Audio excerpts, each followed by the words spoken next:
अहमदनगरच्या अकोले तालुक्यातील धुमाळवाडी शिवारात असलेल्या निळवंडे धरणाच्या उजव्या कालव्यावर वीज वाहक तारांना 3 आदिवासी तरुण चिटकून होरपल्याची घटना घडली आहे। सुदैवाने या घटनेत जीवितहानी झाली नसून एक तरुण 70% भाजलाय तर दोघे कमी प्रमाणात भाजले।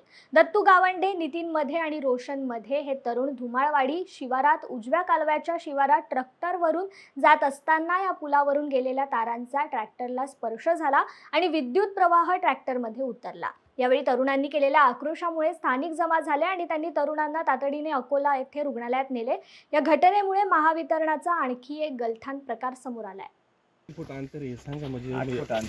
यापूर्वी या ठिकाणी अशा घटना 2-3 वेळेस झालेल्या आहेत। आम्ही वारंवार महावितरणच्या अधिकाऱ्यांना आणि कॅनॉलचे आपले शेख साहेब आणि मंडलिक साहेब यांनाही यापूर्वी आम्ही सांगितलं होतं की या लाईनचं अंतर खूपच 2-3 फुटाचे 10 फूट 2 ते 3 फुटाचं अंतर माणूस उभं राहिल्यानंतर 2 ते 3 फुटाचं अंतर शिल्लक राहते, तर त्याची काळजी घ्यावी, ही लाईनची काहीतरी शिफ्टिंग करून व्यवस्था करण्यात यावी असं आम्ही वारंवार सांगितलं होतं, परंतु याची कुणीही दखल घेतलेली नाही अधिकाऱ्यांनी।